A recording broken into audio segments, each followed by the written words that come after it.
We're now moving on to the question in the name of Assembly Member Mahfouz, nationalisation of the railways. Can I thank the member for his question? The establishment of Great British Railways is a welcome step towards a simpler, more reliable railway that puts customer close to the centre of everything it does. I look forward to continuing working with the government to shape a statutory role for mayors under Great British Railways, building on the strong existing relationships between TfL, Network Rail and rail operators. I'm also pleased that the role of London Travel Watch will be unchanged. There's no doubt there is a disparity between the quality of services on the non-TfL suburban rail network. We've heard from Senator Tyrrell about some of the challenges, and the rest of London's transport network. TfL has consistently proven that they can improve rail services and rail stations following devolution. TfL currently delivers high-quality rail services via London Overground, which has seen passenger growth of 200% over the last 15 years, and through the Elizabeth line, already the busiest railway in the country. I've been clear about my ambitions to create a London suburban metro system and improve the service offered to customers. A key part of this would be developing improvements to the Great Northern by devolving to TfL the services from Moorgate.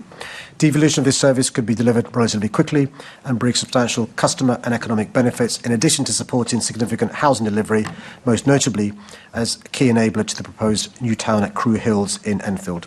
TfL will continue engaging with the government, making the case for devolution of rail services to London.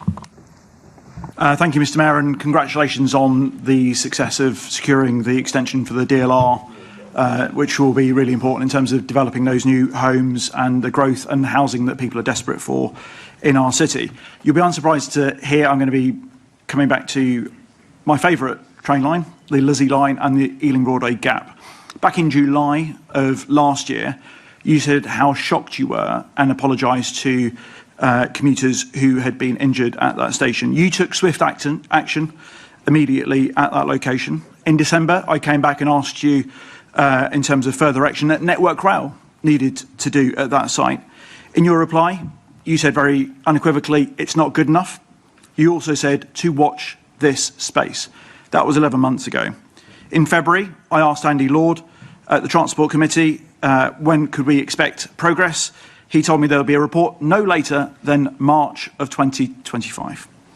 So in July, I asked him again, and he promised that he would update me. In October, I was on site with Harvey Duncan, a wheelchair user, to highlight the issue that is faced by so many people in terms of accessibility at that station. And finally, in November, I got my first substantive response from Network Rail, which is effectively that they were going to infill the station with GRP. There is no substantive designs or schematics done, no surveys, no costings yet. Do you think that's good enough? And what would you say to Network Rail on this particular issue? No, it's not good enough. And the experience of Mr Duncan is just one of many. We saw the horrible images from the BBC in relation to the injuries to the rail users as a consequence of this gap. Look, let me take this away in relation to accelerating remediation of this. He's aware of the history in terms of Network Rail, GTS, and TfL. We need. You know, if it's the case that there's a delay in progressing this, what can we do urgently to make sure that the experience is not as dangerous as it currently is? I accept that currently this is not breaching any of the rules, and it's, you know, all the rest of it and stuff. That's not good enough for your constituents. Let me take this away, Chair, and I promise to come back to the member shortly. Thank you so much, Mayor. I appreciate that commuters will really appreciate that as well. If I just go further down the line, we've got Acton Main Line Station, where we've got incredibly frustrated commuters. It's the last stop before you get into Paddington. All of the trains that run through there at the moment always have commuters from Heathrow with obviously their huge luggage bags and so on. We've done amazing steps already in terms of tripling the frequency from what used to be before the Lizzie line to, for that peak hour, we've now got 6 trains an hour. But if I give a quick comparison, neighbouring West Acton Station has less than half the number of commuters, but more than double the number of services running through that station during that peak hour. We've now got a golden opportunity with 10 new Elizabeth line trains being built, ready to go on track very soon. Will you give a commitment to consider additional stops at both Acton Mainline and at Hanwell stations, where they currently have far less frequency? I'm always happy to give undertakings when it comes to things under my control. The challenge is, I think Network Rail and Heathrow Airport are partners in this. So can I again take this away and see in a non-aggressive or adversarial way what pressure we can bring to bear on Network Rail and Heathrow Airport to try and address the issue he's referring to? Thank you very much. Okay, let's then move on to, we've had, well, no one's going to use their 15 seconds, I presume. I'm looking up, I've not been notified. No. Okay, so let's move on to the name, Assembly Member Prince, Gallows Corner 2. I thank the member for his assiduous lobbying on this really important issue. I recognise the impact of the closure of Gallows Corner on local residents and businesses, and I'm sorry for the continued disruption caused by the delays. TfL has worked hard with all relevant parties, including Essex and Suffolk Water, ESW and Costain as principal contractor, to finalise their revised programme of works. This revision has been made in a matter of weeks, a process that usually takes around 2 years. The programme will be completed in 3 phases, and I understand TfL intends to complete works by spring 2026. The flyover will reopen to general traffic first, with the roundabout and surrounding roads reopening subsequently. To avoid further disruptive closures in the future, TfL has been coordinating with Essex and Suffolk Water, who are simultaneously replacing a critical ageing water main. Unfortunately, ESW encountered significant problems with the condition of the ground in the area, which has delayed works on the water main and elements of the flyover. It is the disruption to the replacement of the water main, which is the responsibility of Essex and Suffolk Water, that has exacerbated the delays we have seen.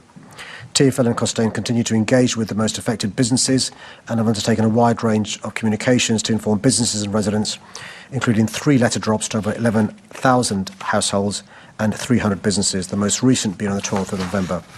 TfL has also run a number of drop-in sessions for businesses and residents before the closure, and all businesses were sent a survey to establish access and delivery information to inform logistic plans. I can't speak for Essex and Suffolk Water, but generally speaking, there's no legal framework for compensating businesses for loss of passing trade, and creating a one-off scheme would risk setting a precedent that couldn't be applied fairly across London. However, TfL is supporting local businesses throughout the works, including regular project updates, business continuity, and assisted delivery arrangements, as well as ongoing engagement with Havering Council.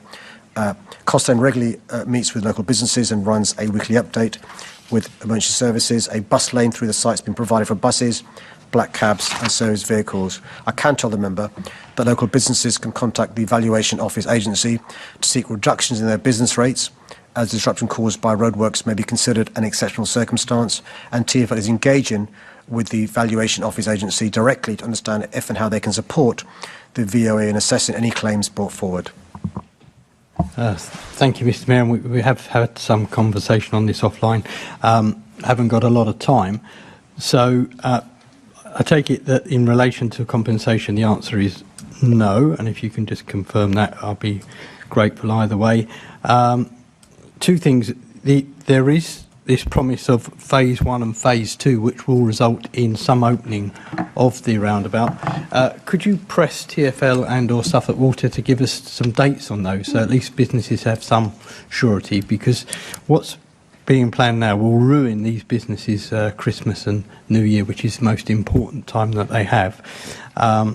In fact, one of my council colleagues, Councillor Whitney, has actually suggested that maybe during the Christmas and New Year period, the works could stop and the roundabout could be open just for that period to give those businesses a bit of a breather. I don't know if you can answer any of that in 3 seconds. So in relation to compensation, I just don't speak for Essex and Suffolk Water, so I can't, sorry Chair, you're telling me to. Can I suggest that you follow up and share with other members around the committee, and we do that in writing so you have a written response? And if we could do that quickly, Mr. Mayor. I understand to that, yeah, Chair. Thank you very much. Let us know your thoughts in the comments below. Don't forget to like this video, subscribe to our channel for more in-depth political commentary, and hit that notification bell so you don't miss our next deep dive into the world of power and politics. Thanks for watching.